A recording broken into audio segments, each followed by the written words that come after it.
Give them a minute. They are not coming. We give you a minute? Yeah. Thank you.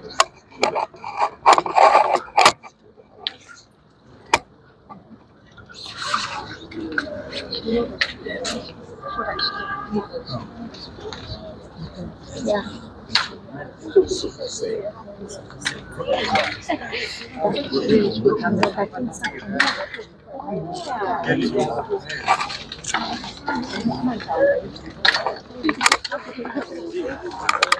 No, we have time. We have time.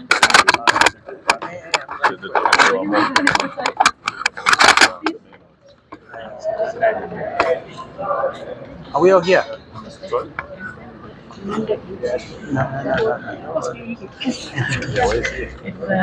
Underground.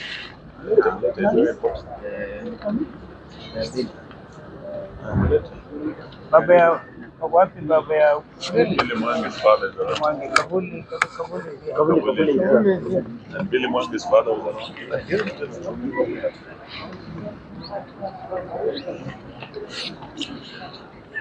I think we are now set. Yes. Okay. Well, ladies and gentlemen, as I was saying earlier, we were here on the 31st December 2024. May sound like last year, but it's hardly a week. So, when orders were made specifically by Justice Bahati for the Inspector General of Police, Mr. Kanja, to be present personally in court today, along with the Director of the CID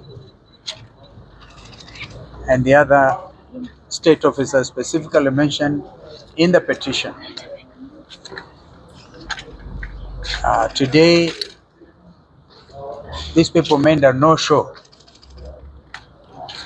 but Justice Bahati is again very clear that Inspector General of Police must appear in person on the 27th, is it? 27th of this month. In the meantime,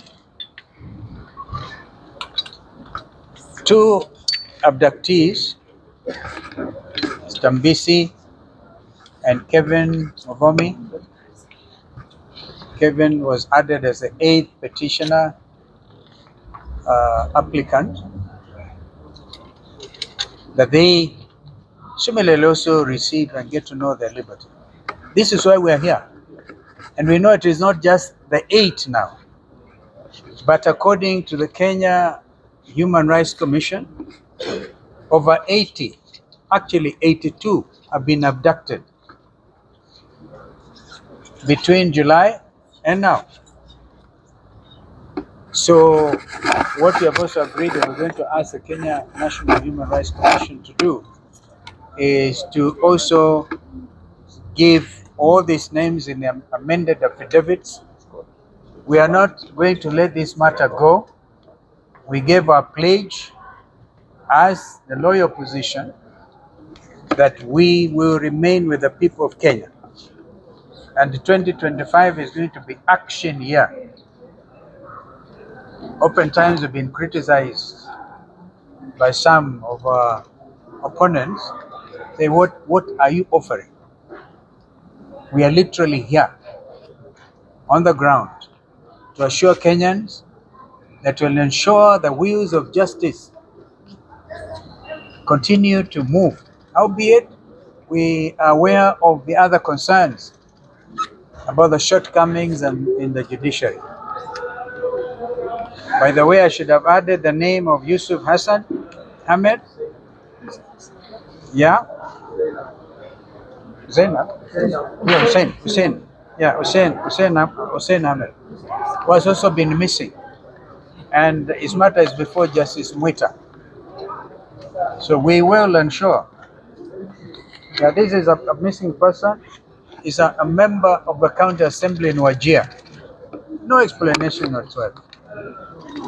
So, because we have here some of the ones who have known their liberty, Mr. Kavuli here, and we saw the others, Billy Mwangi's father also came. And this pressure is the only thing these abduction squads of the chief abductor know.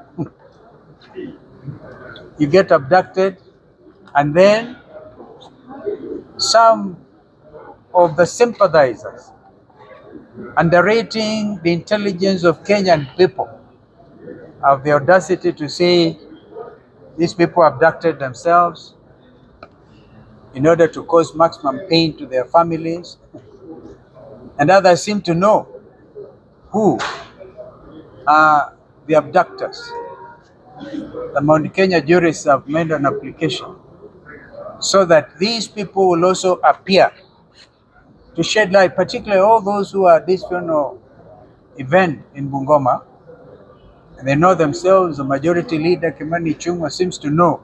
That's very useful information on who is abducting who in this country. And that the list is known. Mzee Atoli seems to think that Kenyans can abduct themselves. He also should come and give evidence on how these people have been abducting themselves. That's what I call abuse of the intelligence of the Kenyan people. So 2025 is going to be a year like no other. We will make appearance as often as is necessary to guarantee the liberty of the Kenyan people. And nobody is above the law. So we had very strange representations by Counsel Nyamodi for Inspector General saying he was required in a very urgent matter of national security.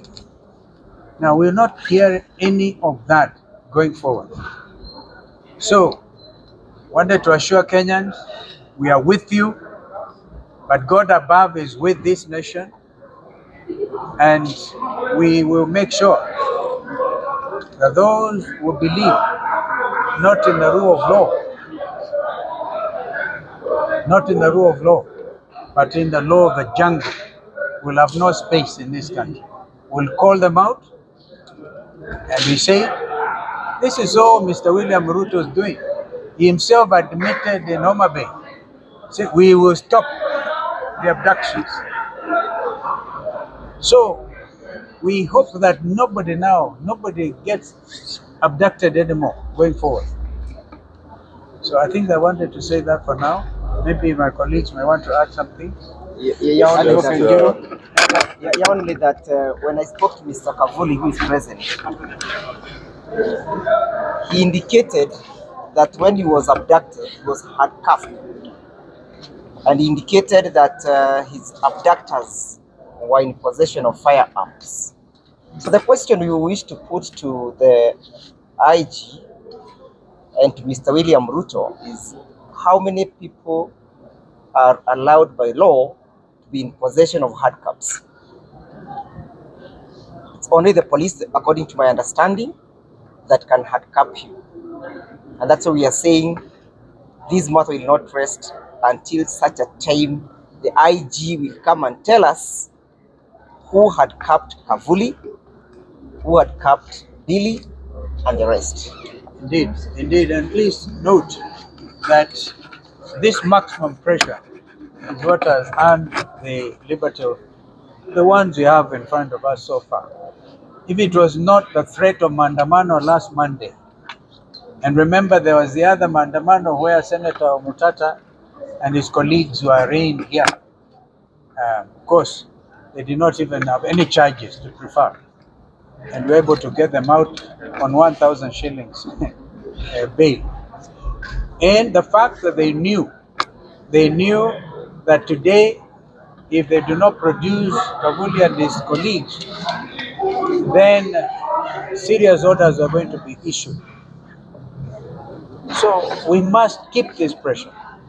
It is obvious there's an abduction police squad. So we would want Mr. Kanja to go in history as somebody who was honest with himself and with his office. In fact, if it gets to that, there's any conscience, men and women in public service, because what Kenyans are demanding, and young Kenyans, is accountability. Accountability. So no Kenyan will believe that story. that it is not the police who are abducting. A special squad and the DCI. That is what it is, Kenya, because we must be a country that believes in itself. We will be able to tell you, not for political gain or anything, but for the love of this nation. Thank you. I think maybe just to add to what His Excellency has said, first of all, to thank you, the media, for giving this matter maximum attention. If it wasn't for you, and particularly the father of Milimani, who turned up here on the 31st of December, we saw the cry of a parent, the cry for justice. You are able to show the whole nation and other nations what is happening in our country. So we owe it to you for revealing the pain of the abductees and their families. That is what pricked the conscience of this nation. And I think that is what has contributed to the release of some of the abductees, but not all have been released. When we were here also, we were coming because our friend Senator Mbithe, and he's here, he will also say a word, and his colleagues who went to protest on the issue of abductions, they had been arrested and brought to this court. Today we are happy that all those who protested, who called for the release of the abductees have been released, and some of the abductees have been released, but those who have not been released, as you have been said, as you have been told, must be released. Today we want to tell the Inspector General of Police, no one is above the law in this country. Not him, not even William Ruto is above the law. And just like the former IG Masengeli came to this court, and he was compelled to come to this court, IG Kanja must appear before this court on the 27th. And he must tell Kenyans where the remaining abductees are, including Steve and Kevin. Yeah. So that is all we want to say. But also for those who are trivializing the issue of abduction, including the majority leader in parliament. We saw him in Bungoma, Bwana Kimani Ichung'wah, including kiongozi wa wafanyikazi, Francis Atwoli, Honorable Waluke, and all those who are trivializing this matter, saying these fellows have been abducting themselves. We want to tell them the issue of abduction is a very serious issue. It's a national issue, and it's a matter of international concern as well. It's in this country where Kizza Besigye was abducted. Are you saying Kizza Besigye also abducted himself? When we see Kizza Besigye in a cage like an animal in Uganda, and thank God our sister Martha Karua has come home safe, did he abduct himself and take himself to Uganda? What about the Turkish nationals who are abducted in this country? Kenya has earned a terrible global reputation because of this abduction issue. So we have agreed, and we want to thank the Mount Kenya jurists through Wakili Ndegwa for insisting that all those who have trivialized this issue and talked of self-abduction don't just talk at funerals in Bungoma. We want Francis Atwoli here. We want Kimani Ichung'wah and all those who are quarreling with my governor Natembeya to appear before this court with the IG also, so that they can answer and take this matter of abduction seriously. It's a matter of life and death. Let it not be trivialized. Perhaps Senator Mbithe tafadhali useme kitu on behalf of... I think I've said what is said. Yeah. I don't need to repeat it. I endorse what has been said. Thank you. Asante sana. Tunashukuruni sana.